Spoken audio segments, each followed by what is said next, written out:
So let me go ahead and start and just welcome the attendees who are joining us this morning. This is All Life is Yoga, which is being hosted by the LaGrasse Center here in Fountain in South Carolina. And as some of you may know, over the past several months, our focus has been on Ayurveda. And this is the ancient system of health that's originated in India. So we've hosted various experts in this field, such as Sonia Masako, who spoke on Ayurveda's approach to health and healing, Sunny Rose Healy, who introduced us to the art and science of Dinacharya, which is a customized daily routine to support health and well-being. And then a couple weeks ago, a very engaging talk by Stephen Heinberger on the integration of Ayurveda and the Vedic birth chart. And last week, Maria Guerrier on the integration of Ayurveda with yoga asana and pranayama.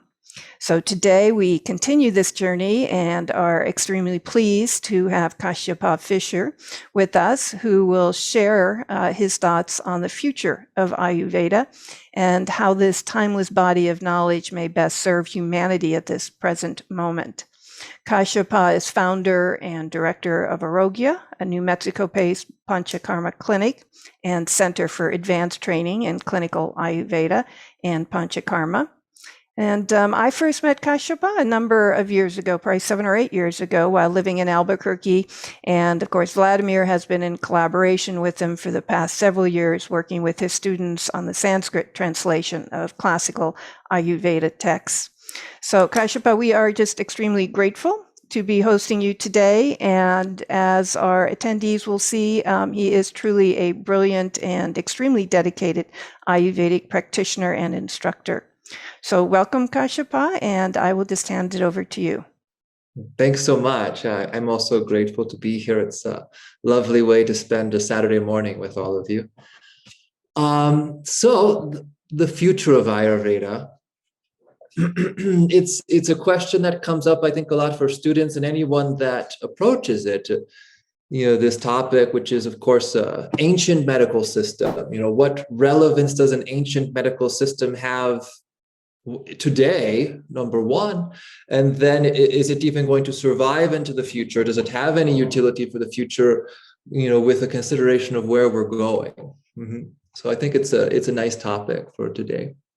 So I'd like to start with a little quote from Kabir, a poem from Kabir, who is a great saint in India, and he says, "Bada hua to kya hua, jaisa peda khajur, Panti ko chayanahin, pala lage ati dur."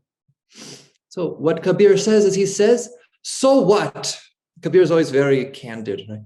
He says, so what if you are big and tall, like a date palm tree? Panti ko chayanahin, that date palm tree, though it's very tall, it doesn't cast any shadow, any chaya, that can give a weary traveler a place to rest and escape the sun. Pala lagayati dur, and its fruits are very difficult to reach. So though the date, we've all had dates and loved dates, so though the date has such sweet fruit and is such a tall and stunning tree, Kabir says, what about this tree? This tree is like useless, insofar as it doesn't give any shade, and though it has this nice fruit, is hard to reach. So I say this poem because I think we have to look at this topic and within the light of pragmatism. And I think that's really the glory of Ayurveda, is that it's such a pragmatic system, right? It is really within the entirety of kind of the Vedic cosmos and all the different things. Ayurveda really kind of excels in a pragmatic approach to life, right? So Ayurveda is something that wants to be sure that whatever knowledge it contains is not held up far away, right? And that it is always available to give that comfort and that succor to the weary traveler, unlike this date palm tree. So coming to that, then, we have to look at what is the relevance of Ayurveda historically, what is the relevance today, and what is it really, right? Because anything exists for us really only in terms of relevance. We seek what we need. And what we don't need, we hardly notice. It could care less about. So what then is the relevance? And I'll start with, with future of Ayurveda, we have to kind of define terms. So first, I'd like to define the future, and we have to define the future in the context of today, really looking at where we are and what we need here today as a people, as a society, as a civilization, as individuals.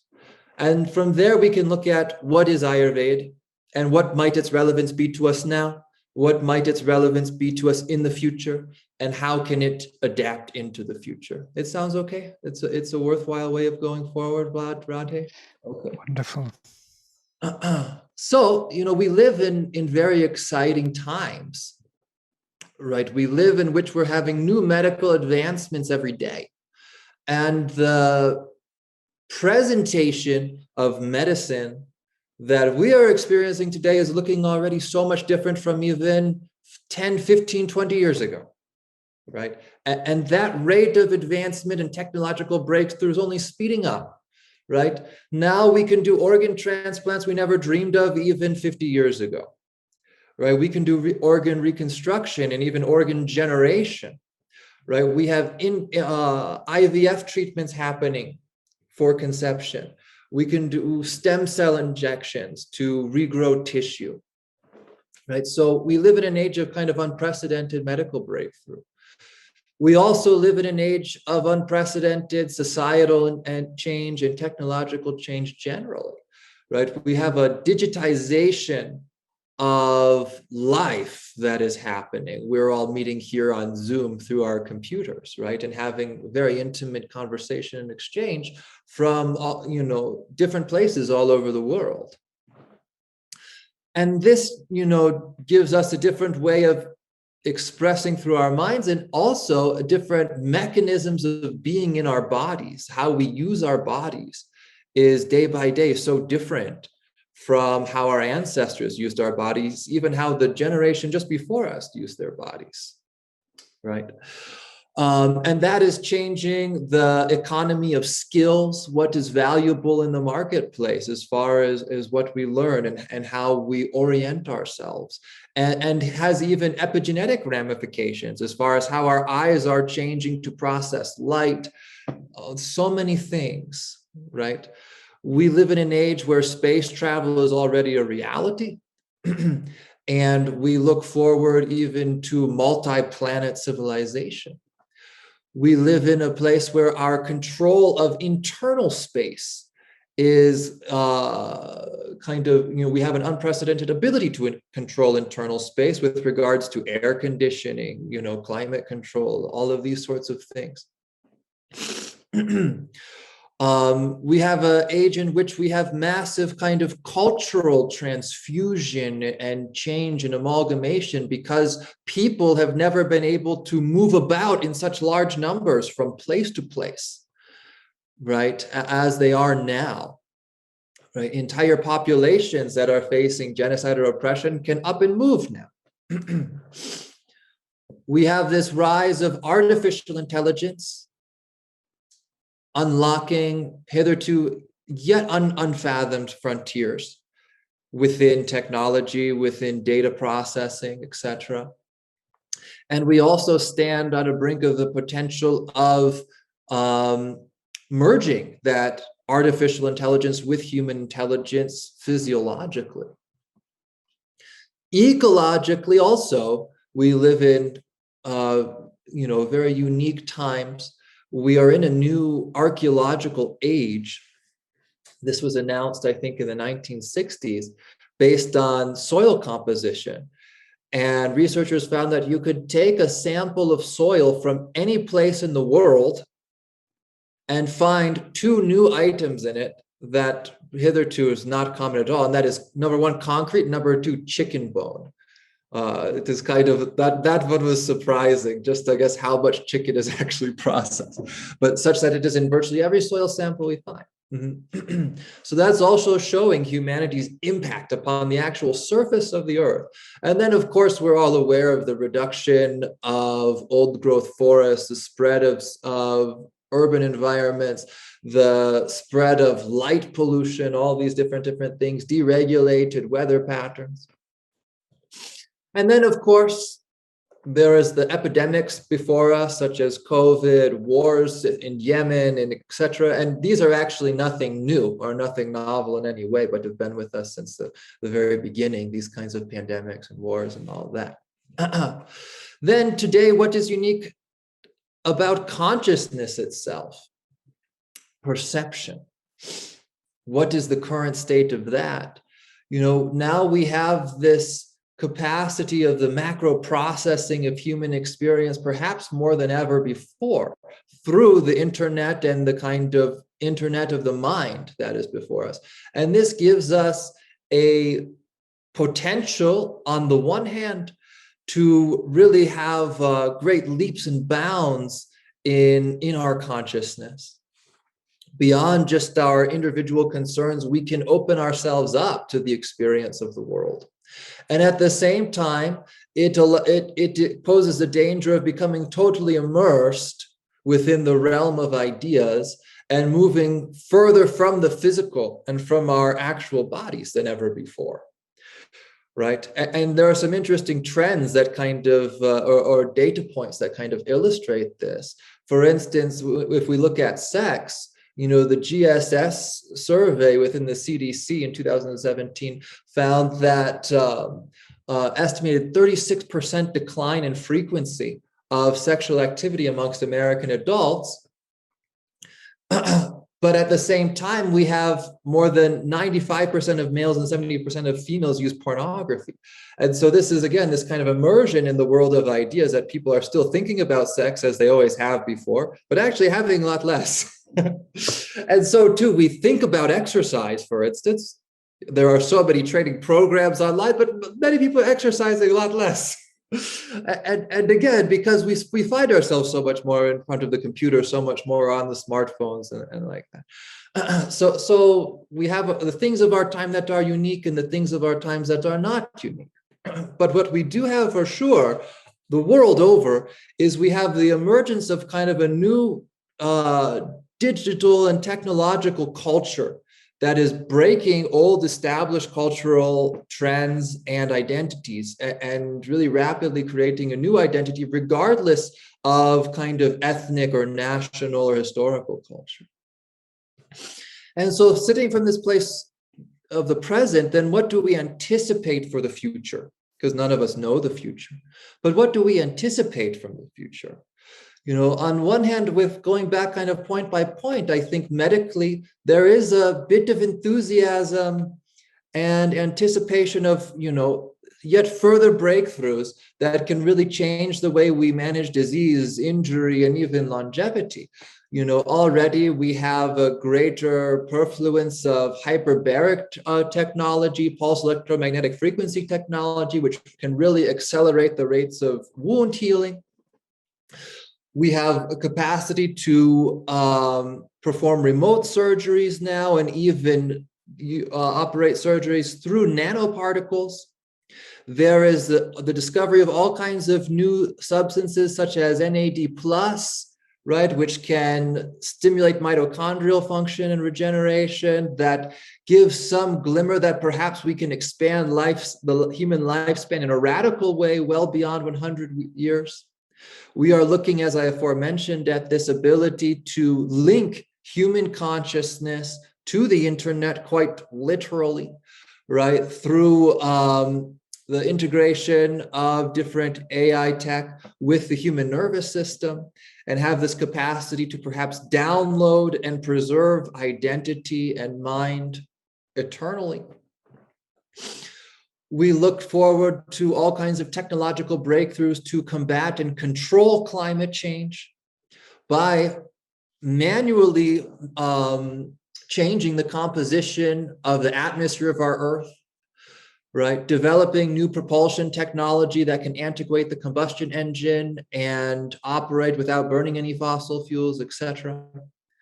Right. And again, there is this anticipation of multiplanetary civilization, which is, some of the projects that are currently on the table as soon as 2030, we're looking at having humans abiding on Mars.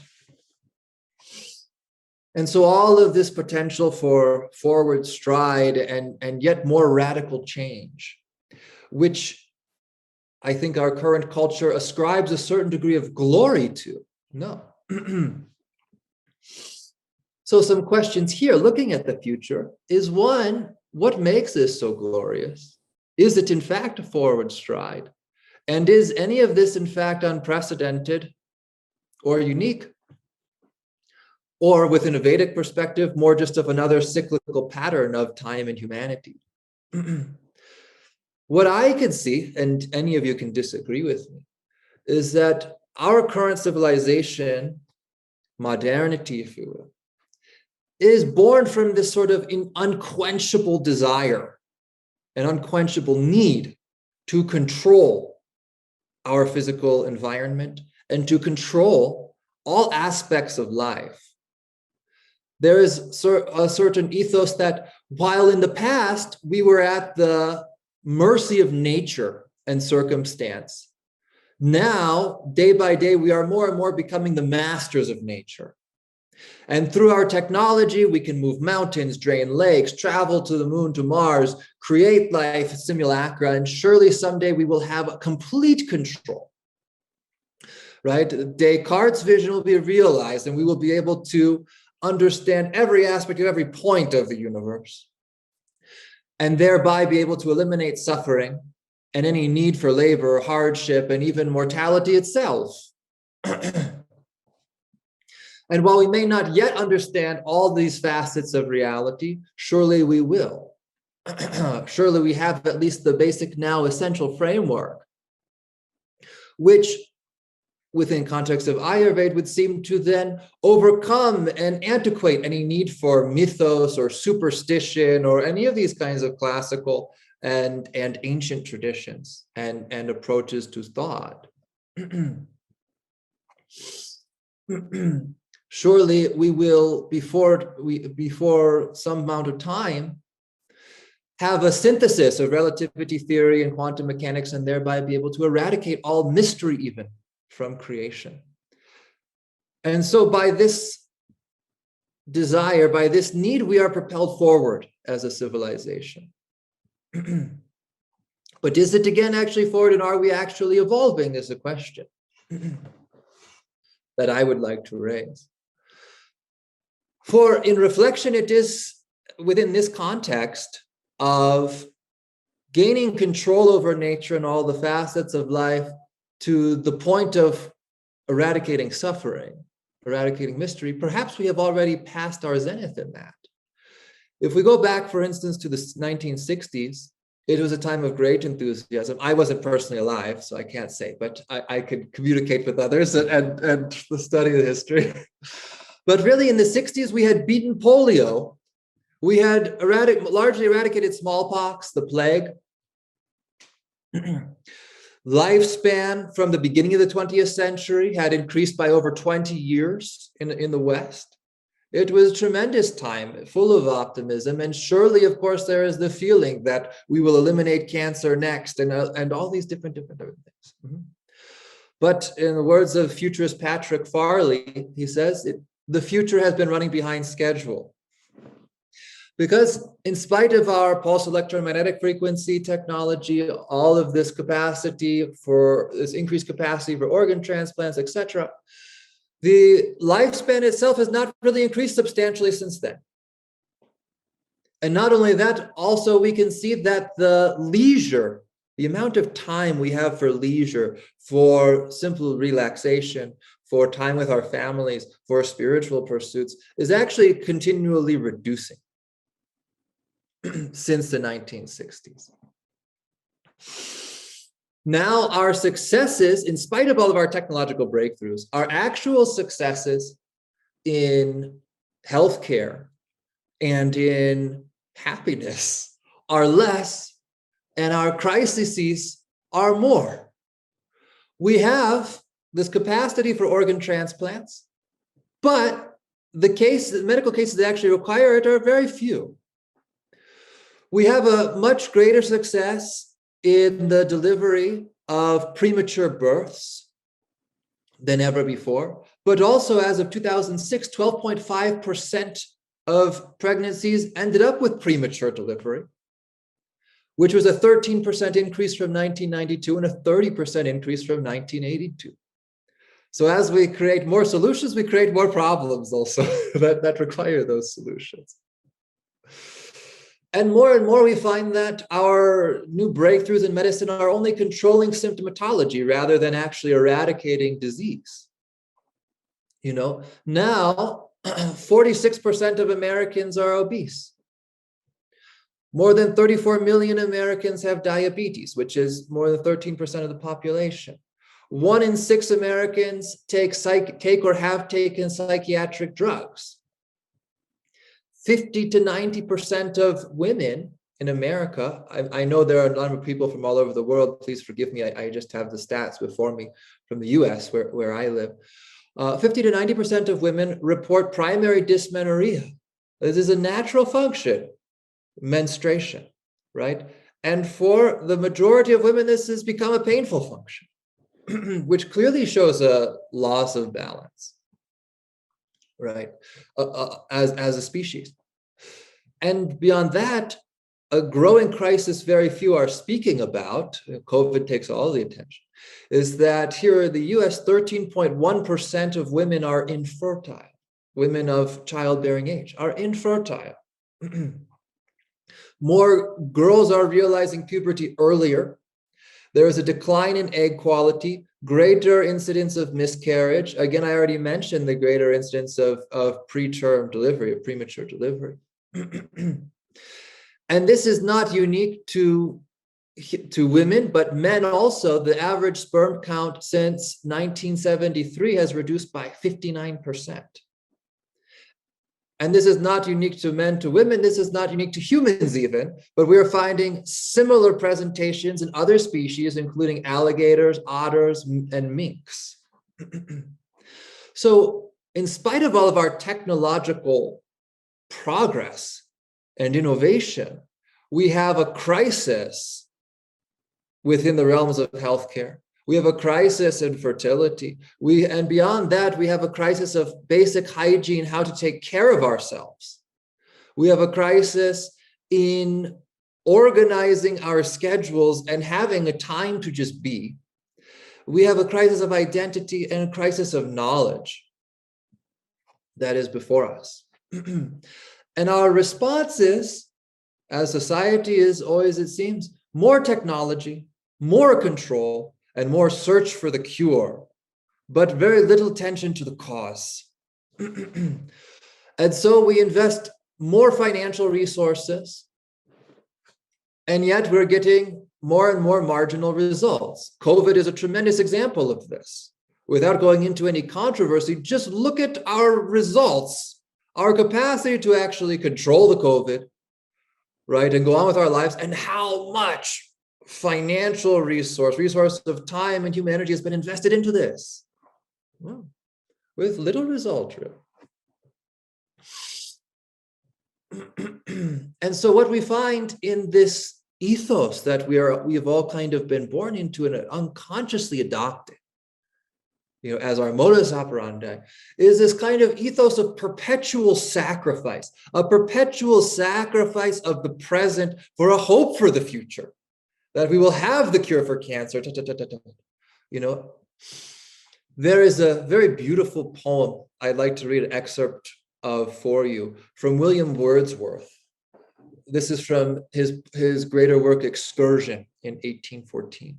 And Wordsworth, he was an English poet sitting right at the cusp of the Industrial Revolution. And so he's speaking these words, this poem, kind of seeing his country of England, which was a pastoral country, farmland everywhere, suddenly be torn apart for the implementation of factories. And he's seeing this massive migration from the countryside to the cities to work in these factories.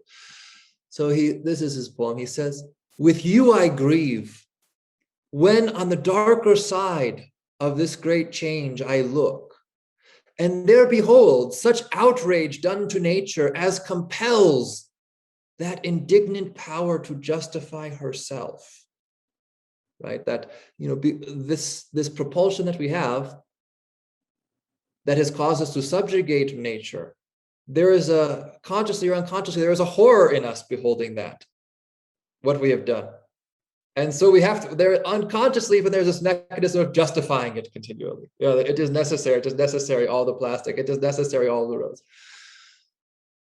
Then, in full many a region, once like this, the assured domain of calm simplicity and pensive quiet, an unnatural light, prepared for never-resting labor's eyes, breaks from a many-windowed fabric huge, and at the appointed hour, a bell is heard, a local summons from the factory to unceasing toil. Men, maidens, youths, mother and little children, boys and girls, they all enter, and each the wonted task resumes. Within this temple, where is offered up to this idea of gain, the master idol of the realm, perpetual sacrifice. I think it really strikes deep, his words. At the very beginning of this process, he was able to see so much that now we are just unconsciously born into this temple of worship, where we are in this perpetual sacrifice of the moment above all else, to this idol of potential, of gain, of the future, of breakthrough, of technology. So that is an exploration of the first question: are we actually progressing? Though our technology is progressing, are we progressing? And again, perhaps greater to explore, is there really any novelty to our situation now that we can perform surgery with nanobots and we can travel between planets? Situationally, is there really any more novelty for humanity that now we can do these things than it was for our great ancestors, Homo erectus, when they invented fire? Or even for our more recent ancestors, just a few generations ago, with the development of the steam engine and the ability to travel at such a greater speed. And most to the point, what is the impact of any of this technology and circumstance on our more perennial concerns of joy and suffering? Because that is really the heart of it. We all want to live in peace and in joy, and we all want to avoid suffering. And so how are we doing in the current state of affairs? And looking at where affairs are going, how does it look like we're going to be doing? And if you have any qualm with how we're doing, the simplest solution is but to look for a shift in perception, because it is a perception, this perception of perpetual sacrifice that Wordsworth discusses, that needs a shift, or that is going to bring about any real qualitative and substantive change. And that is what Ayurveda has to offer above all else. Is not Triphala or Panchakarma, though these things are nice. But more fundamentally, what it offers an alternative perception. It is not necessarily contradictory perception. It is just a different one, right? It is an opportunity, one, to examine the perception that we are currently working through, most likely in most of our cases unconsciously. And to appraise, how has that perception served us up to this point? And then what are the alternatives? And so Ayurveda is but that. It is an alternative perception. So now we have some relevance. Looking at our current situation, well, everything is not totally copacetic. And so what are some alternative perceptions that we can approach this situation with, this situation in time and this greater situation of phenomena that is simply life and being? So from here we come to, what is Ayurveda? What does it have to offer as far as the perception? So I will tell you, Charaka, Ayurveda, we have these three, what are called Bruhatraya, these three great texts.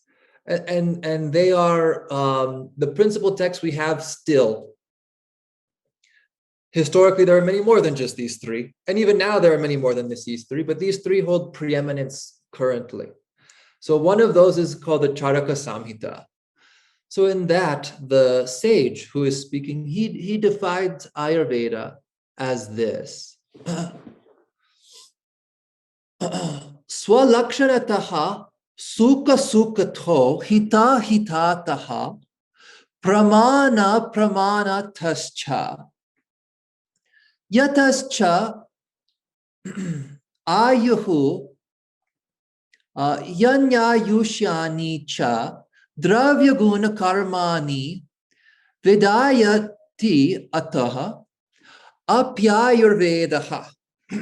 So he says this Ayurveda, it is that which has its own presentation, its own way of imparting knowledge about sukha and asukha, about, first and foremost, about sukha is joy, is a goodness, is what is desired, is what is beneficial. So it presents the ways, the means, the functionality of sukha and asukha, or dukkha, suffering, right? It is the knowledge of joy and suffering. Hita ahitataha, what is good and what is not good for that. Beyond simply what is the sukha, what is joy, how do you generally realize it? What is good for joy, what is bad for joy? What is conducive to joy, what is not conducive to joy? What is conducive to suffering, what is not conducive to suffering? So many of us, I can list myself included, we know, most of us, we want joy, we don't want to suffer. But we are largely so helpless at how to realize that. And we are like children that we really don't understand causally what actually contributes towards that, what doesn't. With our families, with our relationships, how we communicate to those that are closest to us. Largely, we are unconscious that if I say, hey, what's wrong with you? Why would you say that? This is not conducive to joy. This is not a way of speaking that will be conducive to joy. And there really is an innocence for many of us that we are helpless in a way we don't even realize it. We're just, the unconscious program just going. So Ayurveda is first and foremost, it is that knowledge of joy and suffering, what is good for it, what is not good for it, right? And therefore, what will be useful in life, what will be harmful in life. Then what contributes to pramana, to the measurement, to the span of life, and what is good for extending the span of life, what is not good for extending the span of life, what truncates that span of life. And how does this material world specifically work, this world of substance, of dravya, how does it work, and how do we navigate this material world through guna, through qualities, towards the above ends, towards understanding how to realize joy and avoid suffering, towards realizing and understanding how to extend our lifespan, to have a natural lifespan without suffering, and to avoid a shorter lifespan with suffering through the material means. That is what the Ayurveda is. That is what is going to be described. That is what Charak says. So, that is what it is. But we have to further, kind of explicate and deconstruct what it is for us now and what it is really, because it has taken on so many clothes to wear, you can say. That again, we think of Ayurveda. Ayurveda is 3 doshas, Vata, Pitta, Kapha. Ayurveda is 7 dhatus, 7 tissue systems of the body. Rasa, Rakta, Mamsa, Meda, Asti, Maja, Shukra. Or Ayurveda is again just using herbs from India, Triphala and Ashwagandha. If you take the Ashwagandha in the morning and Triphala at night, you are Ayurvedic. Congratulations. But no, not quite. These are all just clothes that Ayurveda wears. So in this same conversation from Charak Samhita that I've mentioned to you, where he defines what is Ayurveda, his disciple, because this text is a conversation like the Bhagavad Gita, between the preceptor Punarvaswatreya and one of his disciples, Agnivesha. And so Punarva Sutra, he defines Ayurveda as I've just mentioned. And this is from chapter, for any of you that are more abreast with Ayurveda or more interested, this is from chapter 30 of the Charaka Samhita Sutra Sthana, shlokas 23, and now we're going to 27. And so his disciple, he asks him, this Ayurveda, is it Shashwata or it is Ashashwata? That means, is it eternal? Is it an everlasting thing? Or is it non-eternal? Is it just a relative thing that you and I are speaking about now? And he responds, it is Shashwata, it is eternal. Right? This knowledge is eternal. It is not a conditional knowledge. What is good for, what goes towards joy, what goes towards suffering, all these different things. What goes towards an increasing span of life, inhibiting span of life. Because this knowledge is eternal. It is not relative. Now, what does that mean? It is eternal. That is a huge statement to say something is eternal. Because almost everything that we can conceptualize and conceive of is relative. Humanity is certainly a relative thing. Humanity has, our current species, Homo sapiens sapiens, only 60,000 years old. And go back a few million, and there is nothing even closely resembling us. And we too will not persist forever. We will be wiped out at some point. Even this planet we abide on is not eternal. It is highly relative. And it is a relatively young planet in relationship to others. Our sun, around which our planet orbits, is also a relative thing in time only. It is combusting and it will burn out and take our whole solar system with it. Right? The entirety of the galaxy and the universe has been created and destroyed so many times. None of this is eternal. But Ayurveda is. What a statement. So if it is eternal, certainly it is something beyond India and the traditions there. Certainly it is something beyond our languages, even Sanskrit.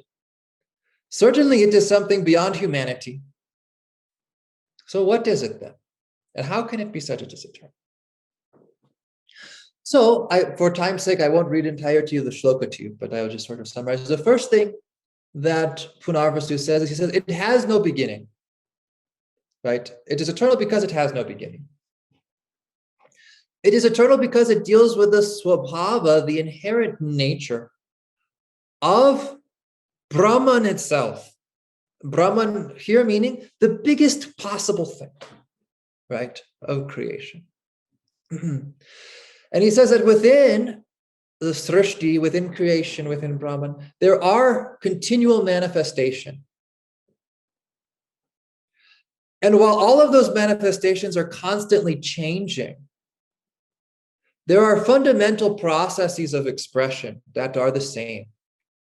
And this is mostly understood through the relationship between what is called guna, between qualities, right? That the relationship between qualities is always the same.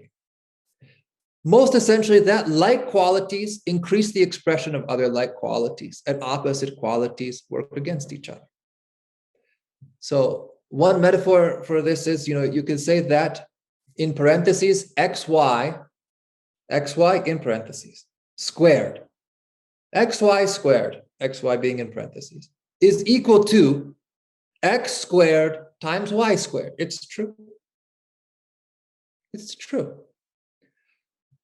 This is what Ayurveda is. Ayurveda is xy in parentheses squared is equal to x squared plus y squared. This is a laws Ayurveda can put forth.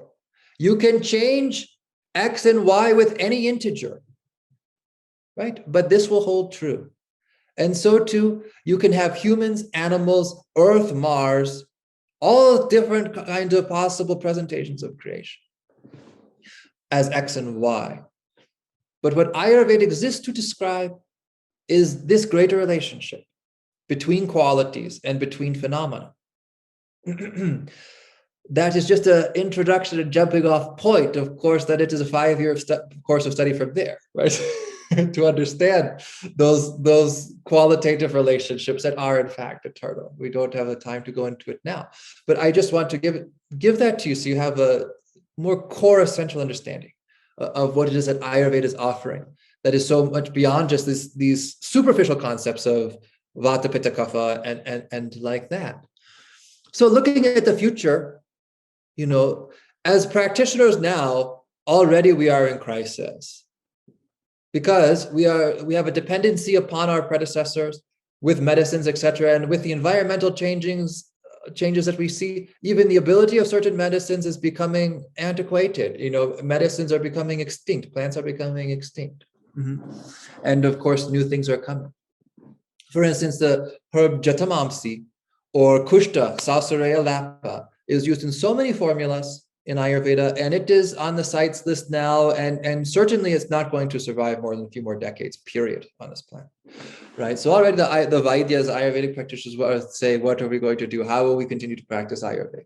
It is on the one hand a very real concern. On the other hand, is an amusing concern, looking at the greater cosmic nature of Ayurveda.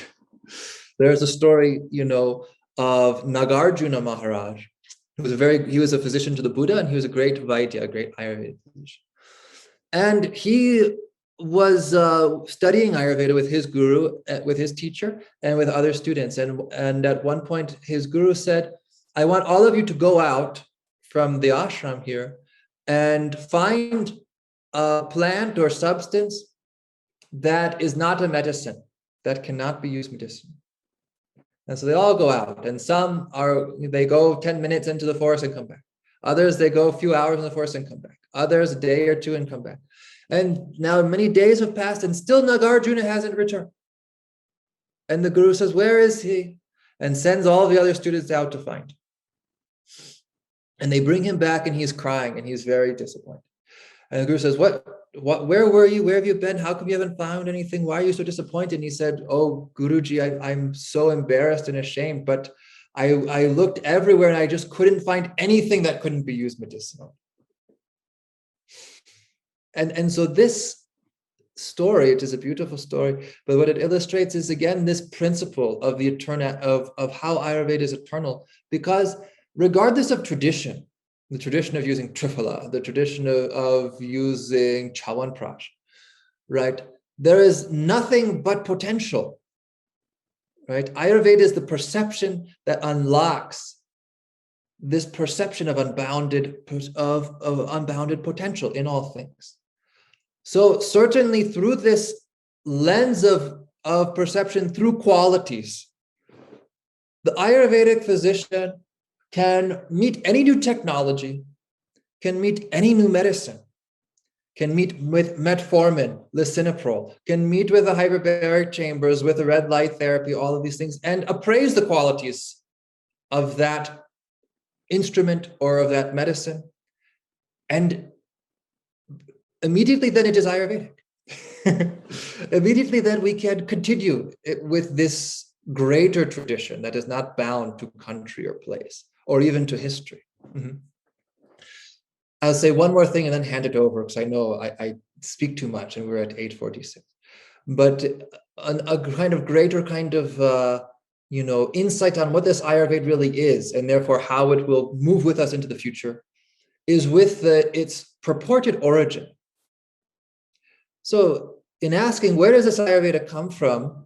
In our Samhita, it says, Brahma smritva ayusho vedam, prajavati majigrahat, soshrinatau sahasraksham, sotriputradi kanmunin. That this Ayurveda comes from Brahma, the kind of creator God, but not actually comes from him, but rather smritva, he remembered it. He brought forth the creation, and when he brought it forth, then he remembered Ayurveda. He did not create it. It was a priori. And then he gave it to Prajapati, the greater progenitive gods, who gave it to the Ashwins, who gave it to Indra, these are all Vedic gods, who then gave it to the sages. But what we find there, the key to unlock what this really means is given later in the text in Charaka Samhita, Sharirasthana 5. And he kind of elaborates this concept that's very essential to Ayurveda, called Loka Parusha Samya, which is that the world is the person and the person is the world. There is actually no difference here. And all these greater things in God, they exist within the person. as well. And so what is the Brahma, this creator God, that remembered Ayurveda, that remembered this knowledge? That Brahma Charaka says in his later text, later chapter, Sharirastha, chapter 5, and it is Shloka 5. He says that Brahma, that greater God, is the potential of creation. So that means this Ayurveda is there in the potential of creation. Brahma smritva yusho vedam prajapati ajigrahat. He gives it, or it is grasped then by Prajapati, by the creator. And what is the creator? The creator is the soul, the Atma, right? So it is inherent in creation. Our souls then grasp this knowledge.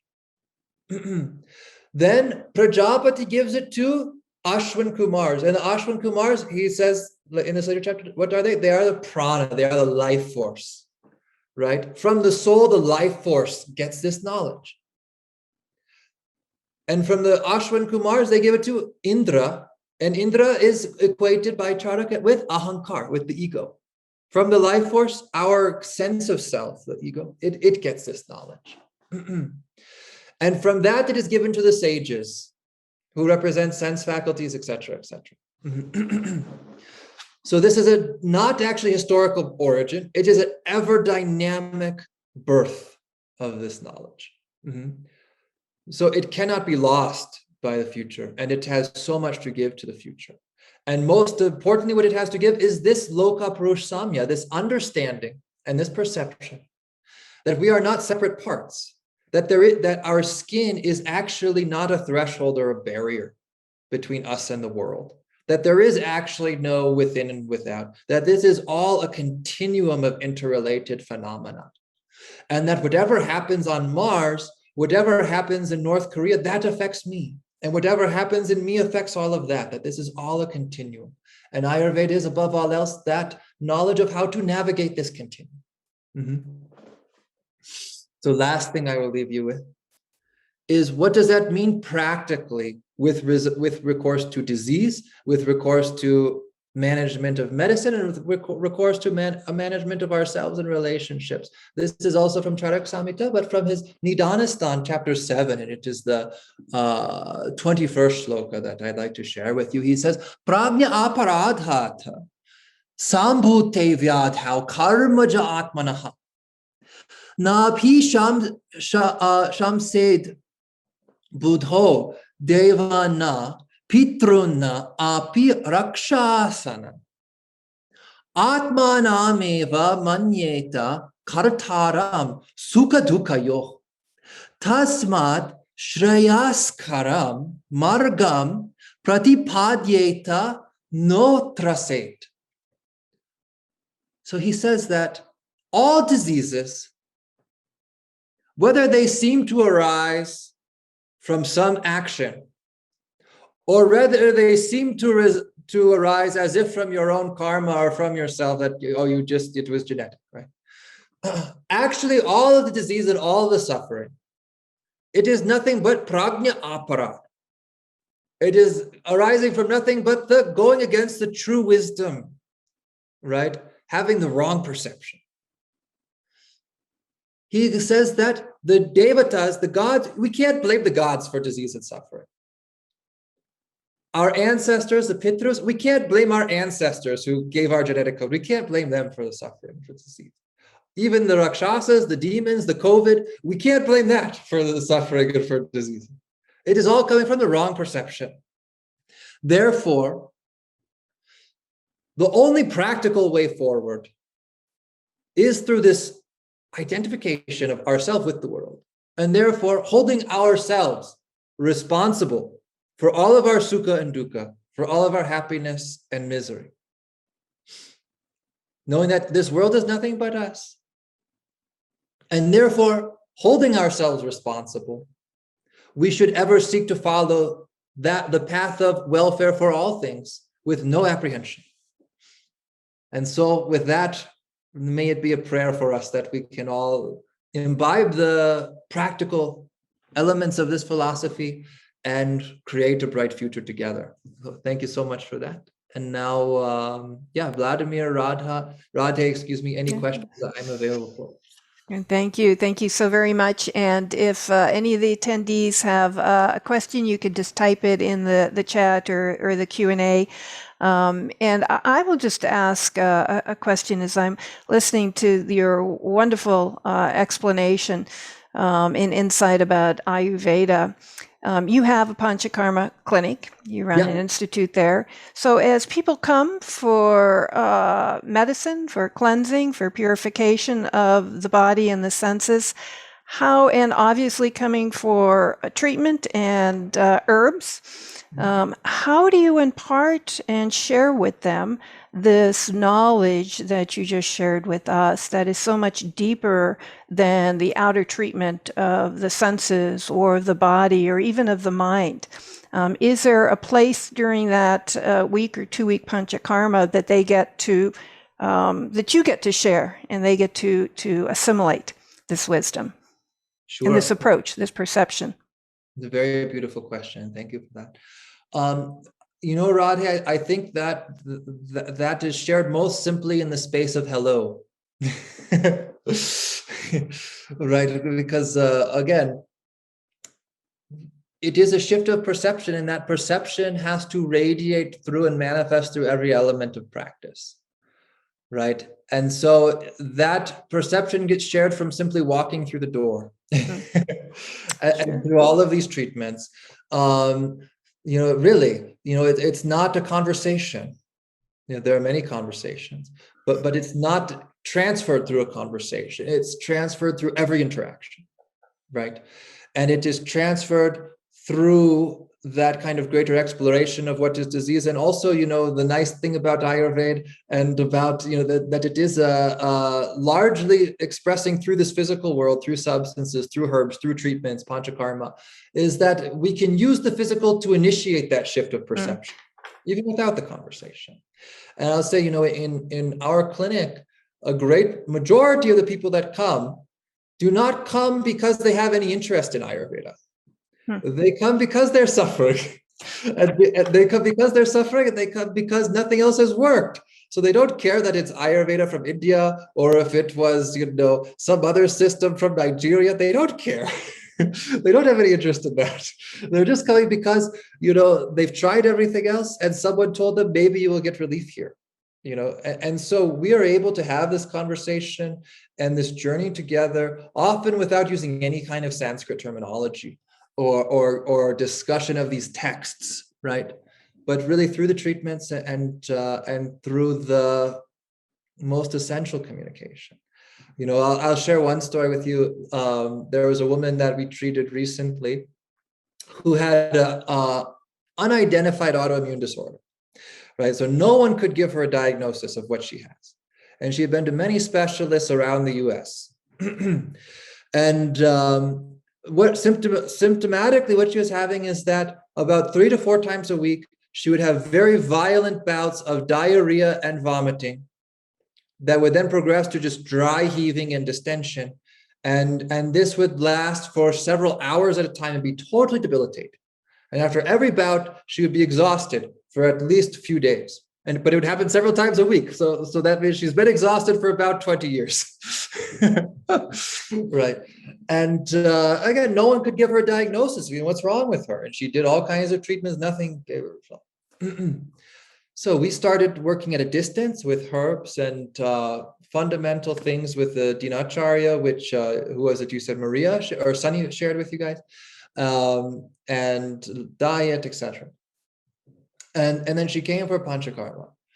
And on her second day of Panchakarma, she said to me, you know what? I just feel so hopeful. I said, well, that's good. You should be hopeful. But why? What is it that made the shift for you? She said, I've been to so many doctors' offices. I've been to so many treatment centers. And it was just bewildering to me that everyone here, there's 11 staff here. She says, it's bewildering to me that everyone here looks healthy. She said, it is simply bewildering to me that everyone here looks healthy and everyone feels healthy. And I think that's also possible for me, just being around all of you.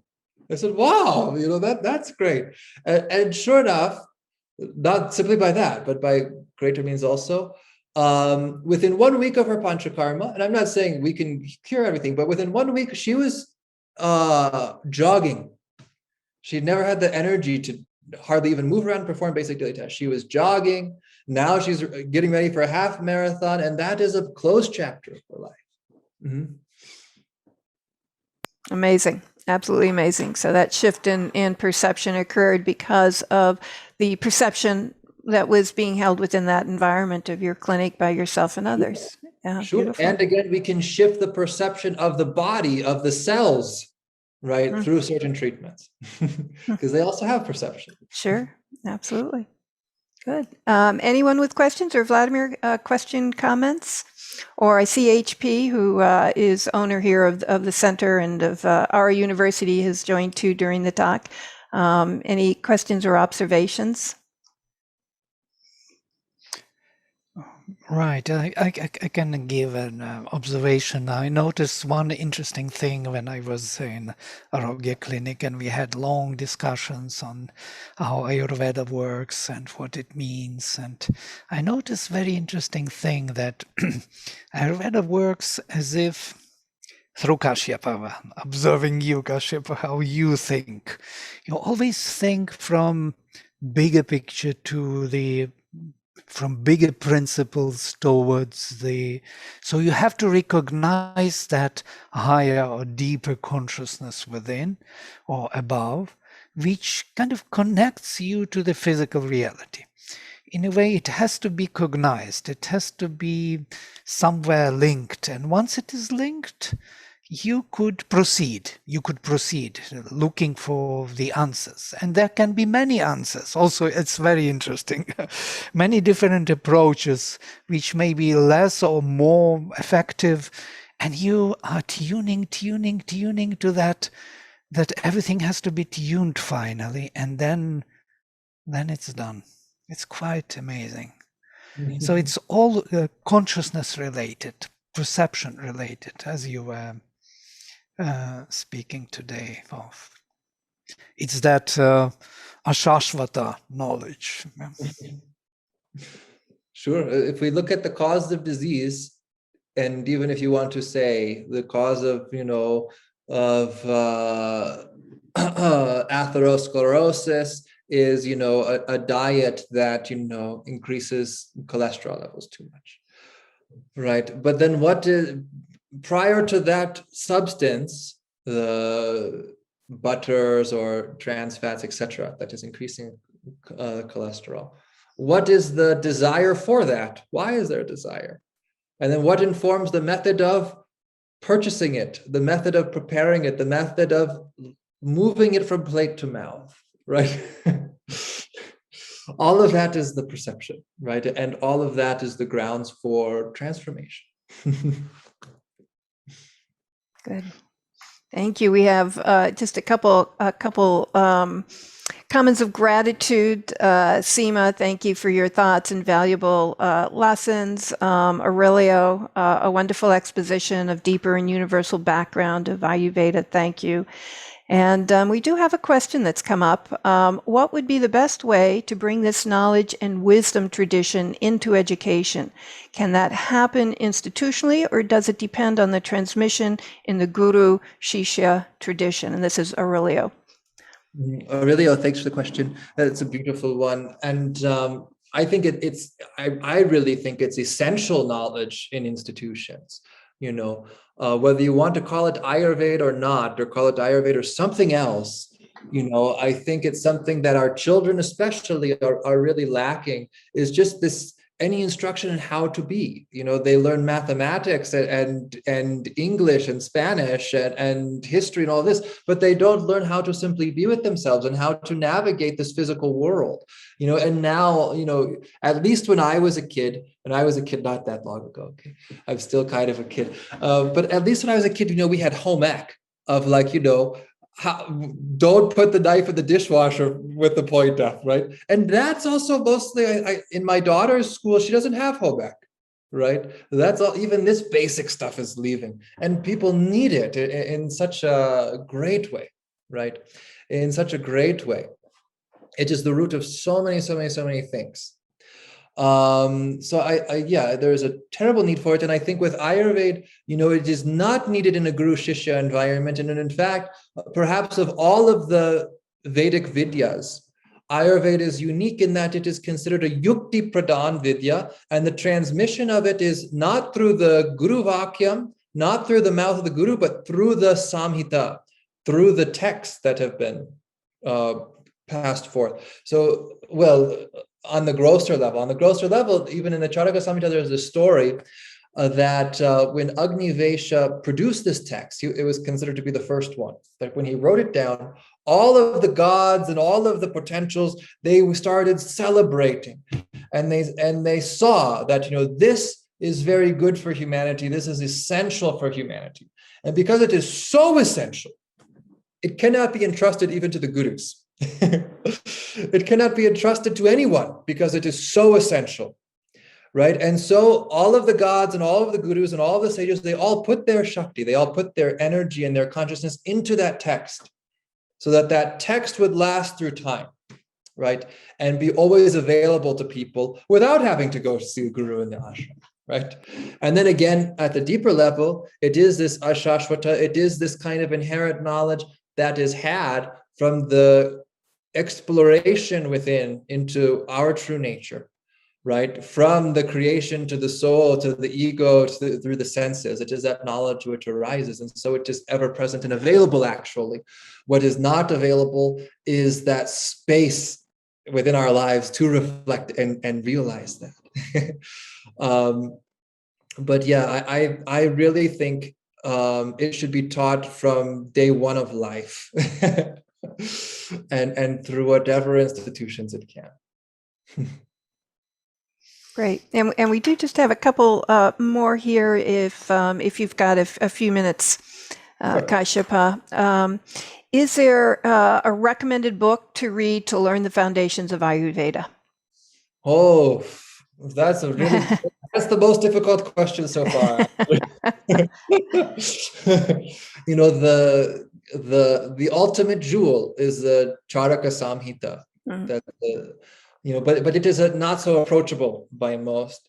A little bit more approachable is Ashtanga Hridayam, but it is still a little difficult. Beyond that, I think it is called, give me a moment. The author is L. Mahadevan.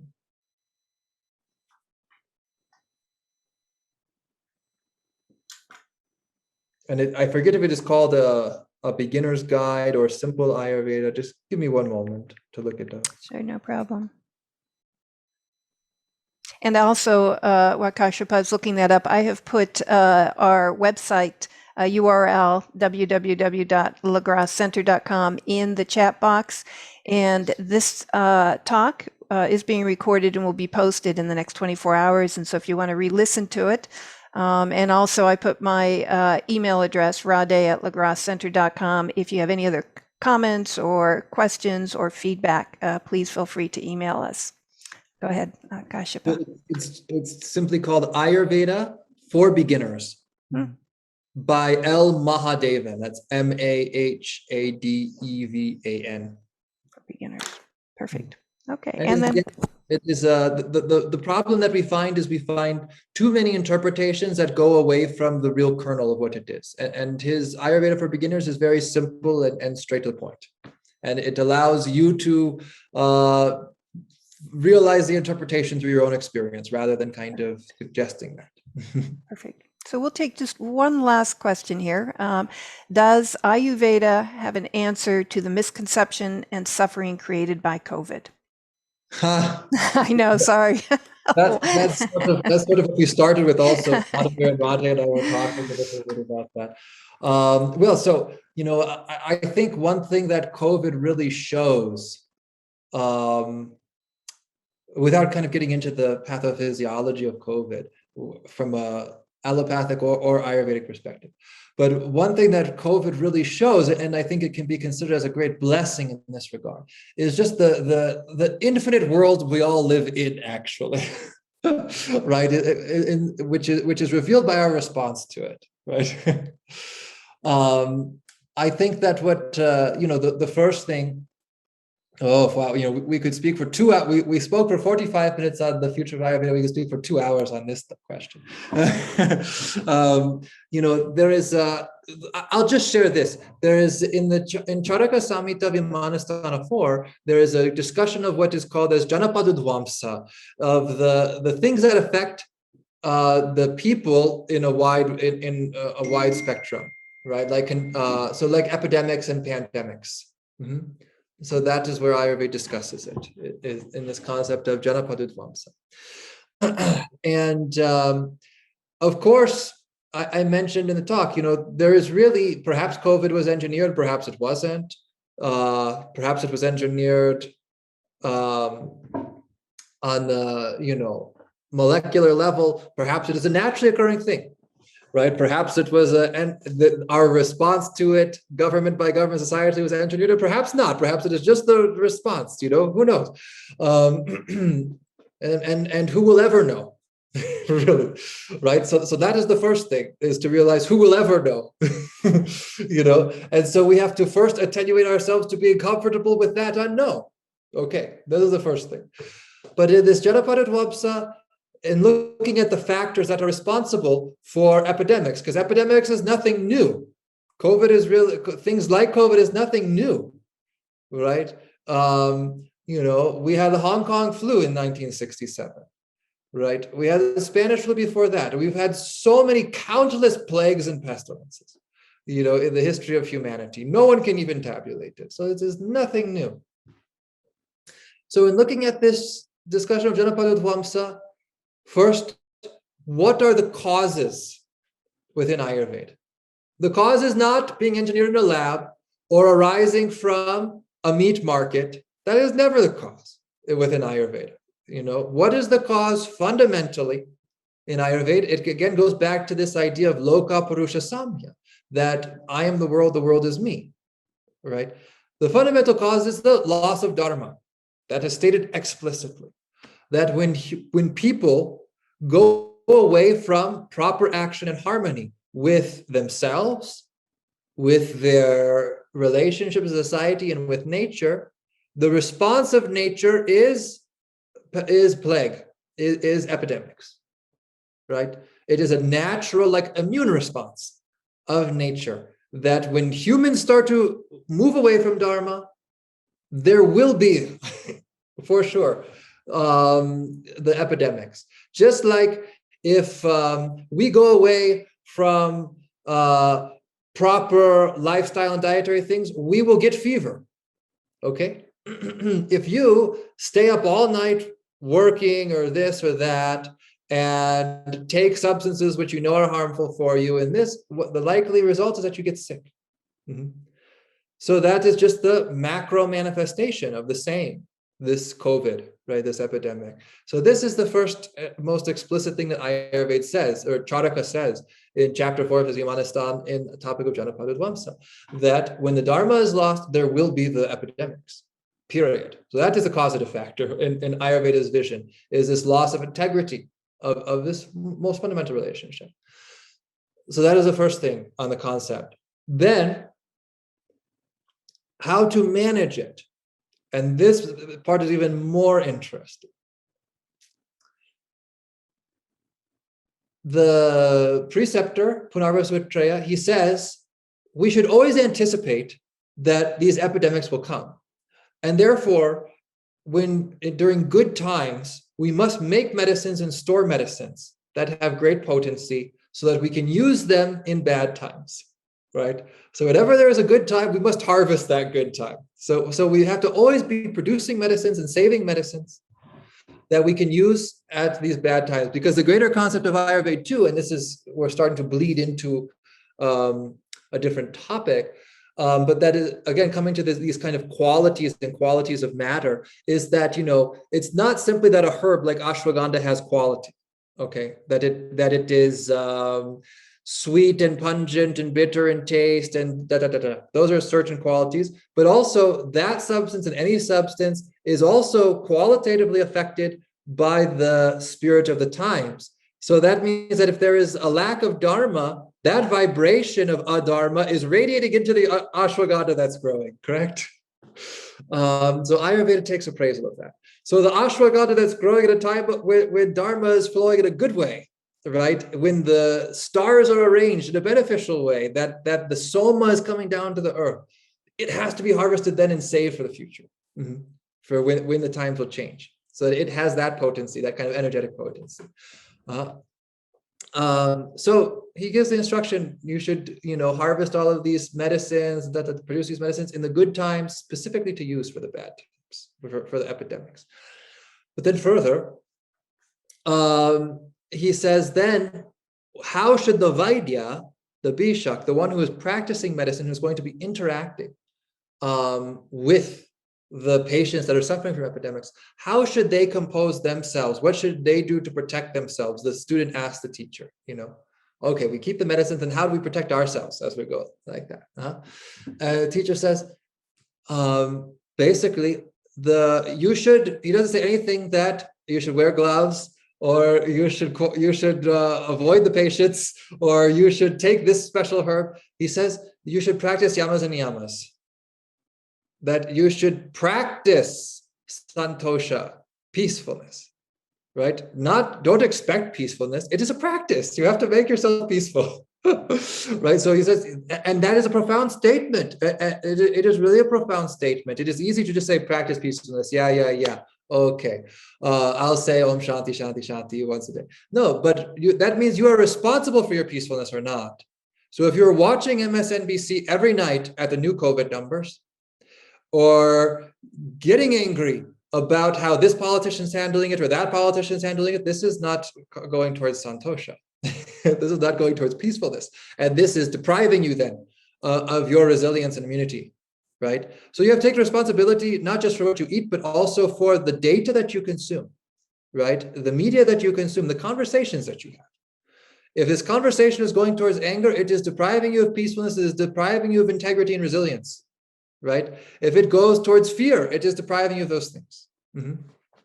So what yamas and yamas, we won't go through them one by one, right? This is from yoga, but it is, again, it is explicitly stated there in this part of the Ayurvedic text too, that you should practice the self-control, you should practice truthfulness, you should control your sensory urges, right? All these things. That is the main prescription of handling it, right? And we can see,